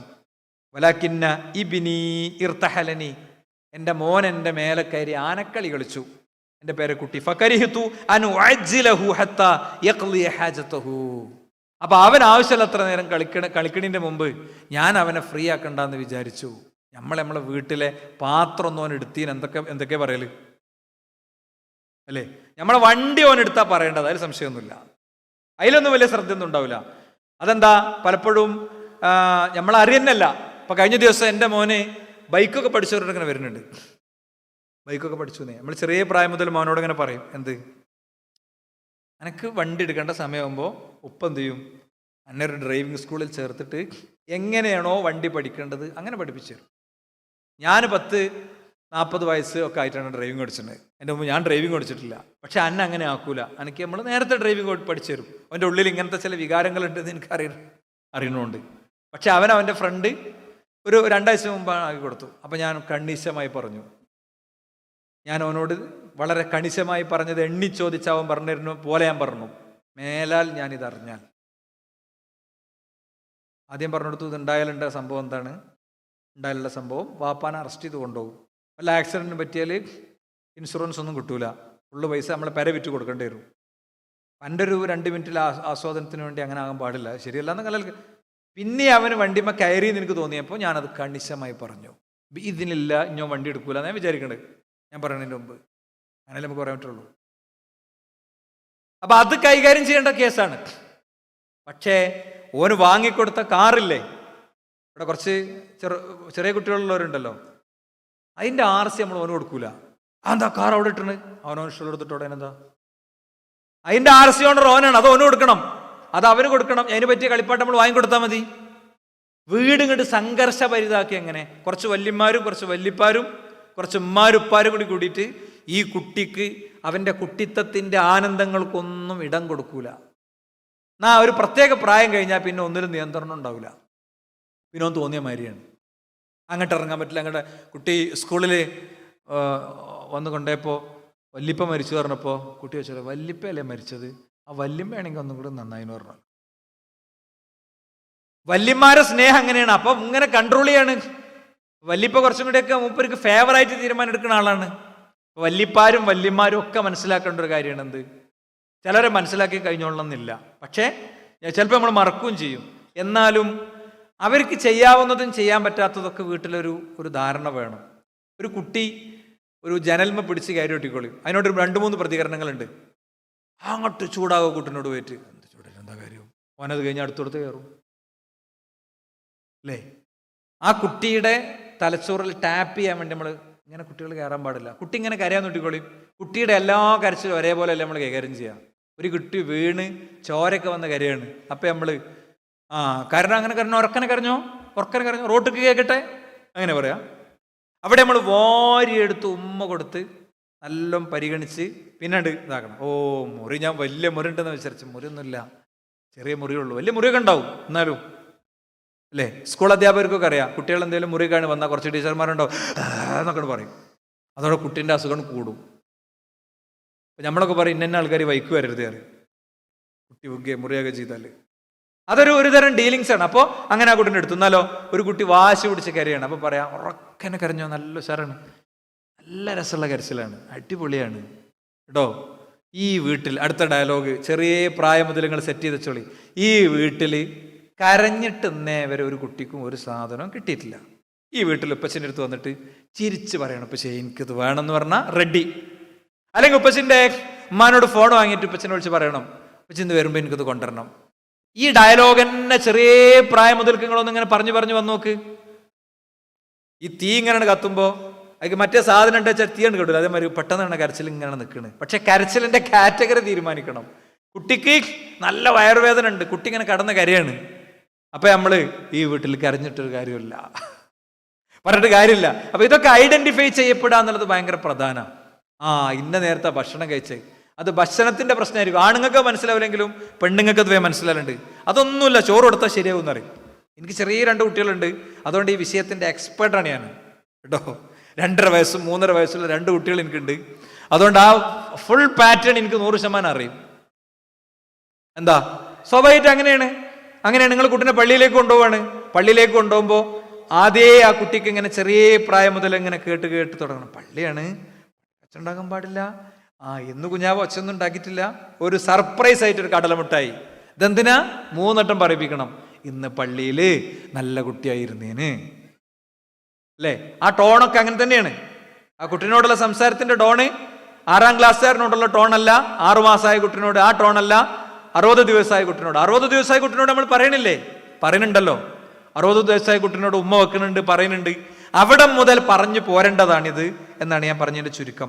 റസൂലുള്ളാഹി സ്വല്ലല്ലാഹി അലൈഹി വസല്ലം തങ്ങൾ കൃത്യമായി ഓരോ രംഗത്തും ചുംബനം ഒരു പ്രധാന കാര്യമാണ്. ചുംബനം അതേത് പ്രായത്തിലുണ്ട് അല്ലേ? ഇതൊക്കെ പലപ്പോഴും നമ്മുടെ വീടുകളിൽ നിന്ന് അന്യമായി പോകും. അന്യമായി പോകും. ഒരു 20 വയസ്സിന്റെ മേലെ കുട്ടികളുള്ളവരൊന്ന് കൈവന്തിച്ചാണി ഒന്നുകൂടി. 20 വയസ്സിന്റെ മേലെ കുട്ടികളുള്ളവരോട് കഴിഞ്ഞ ഒരു മാസത്തിന്റെ ഇടയിൽ 20 വയസ്സിന്റെ മേലെ കുട്ടികൾ പ്രായമുള്ള കുട്ടികൾക്ക് ഉമ്മെടുത്തോളൊന്ന് കൈവന്തിച്ചാണി.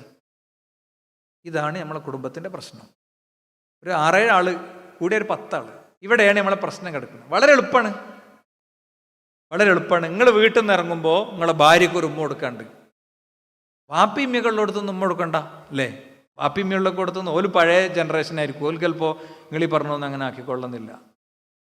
ആളുകളാകെ ഭാര്യയ്ക്ക് ഉമ്മ കൊടുക്കുന്നതിനെ കുറിച്ച് നോമ്പാലത്തെ കാര്യമല്ല പറയണത്. നമ്മളെ മക്കൾക്ക് വേണ്ടിയുള്ളൊരു മെസ്സേജാണ്. നിങ്ങൾ ബെഡ്റൂമിൽ നിന്ന് കൊടുക്കണ ഉമ്മയല്ല കൊടുക്കണതേ. നമ്മളെ ഭാര്യൻ്റെ നെറ്റിയിലൊരു ഉമ്മ എടുത്തിട്ട് പോകട്ടെടി എന്ന് പറഞ്ഞിട്ട് നമ്മൾ ഇറങ്ങുന്നു. മക്കൾക്ക് ഉമ്മ കൊടുക്കുന്നു. മക്കളെ നമുക്ക് ഉമ്മ വരുന്നു. അവിടെ അള്ളാഹുവിന്റെ റസൂൽ സല്ലല്ലാഹു അലൈഹി വസല്ലം പഠിപ്പിച്ച കാര്യം എന്താ? അഖ്റബിൻ ഹാബിസ് വന്നിട്ട് ഹസൻ ഹുസൈൻമാരെ രണ്ടുപേരെയും റളിയല്ലാഹു അൻഹുമാ രണ്ടുപേരെയും പ്രവാചകൻ ഇങ്ങനെ തുരുതുരാ ഉമ്മ കൊടുക്കണ കണ്ടിട്ട് അദ്ദേഹം ചോദിക്കാണ്, നിങ്ങള് ഉമ്മയൊക്കെ കൊടുക്കലുണ്ട് നബിയെ?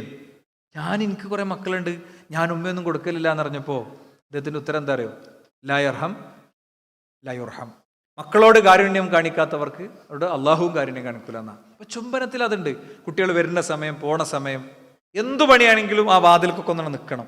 നമ്മൻ്റെ വീട്ടിൽ പോയിക്കോട്ടോ, ചൊല്ലാനുള്ള പ്രാർത്ഥനകളൊക്കെ ചൊല്ലാൻ പറയണം. ഏറ്റവും വലിയ സുരക്ഷിതത്താണ് അല്ലെ? ബിസ്മില്ലാഹി തവക്കൽതു അലല്ലാഹ് എന്ന് പറഞ്ഞിട്ട് ഇറക്കി വിടണത്. പറഞ്ഞു കൊടുക്കണം, മോനെ 3 കാര്യം ഉണ്ടാകും. എന്താ? ആകാശത്തുനിന്ന് ഹുദീത്ത, ഇന്ന് എനിക്കൊരു പിഴവും പറ്റൂല.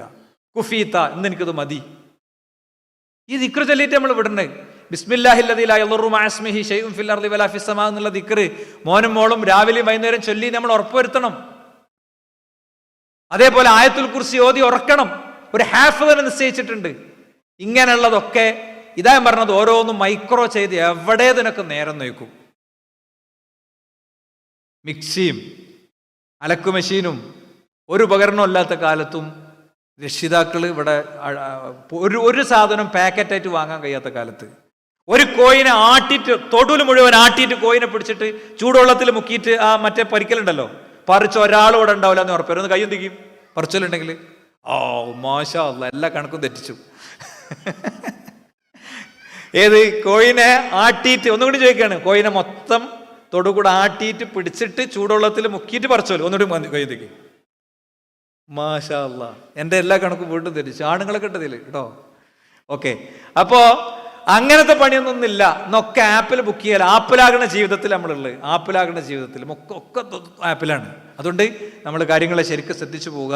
കുട്ടികളുടെ സെൽഫോൺ യൂസേജും ഇതേപോലെ തന്നെയാണ്. ലോകം മുഴുവൻ സെൽഫോൺ നിരോധിക്കുകയാണ്, വീട്ടിലൂടെ നിരോധിക്കുക. ഒരു 10 മിനിറ്റ് കൊടുക്കുക. അതിനുണ്ടാകുന്ന എന്തൊക്കെ ട്രോമകളുണ്ടോ നിങ്ങൾ ഒറ്റയ്ക്ക് മാനേജ് ചെയ്യേണ്ട, നല്ലൊരു സൈക്കോളജിസ്റ്റിനെ കാണിച്ച് പരിഹരിക്കുക. ഇല്ലെങ്കിൽ കുട്ടികളെ നമുക്ക് കിട്ടൂല, കുട്ടികളുടെ തലച്ചോറ് നെയ്ച്ചോറാകും എന്ന് മാത്രം പറഞ്ഞുകൊണ്ട് അവസാനിപ്പിക്കുന്നു. അസ്സലാമു അലൈക്കും.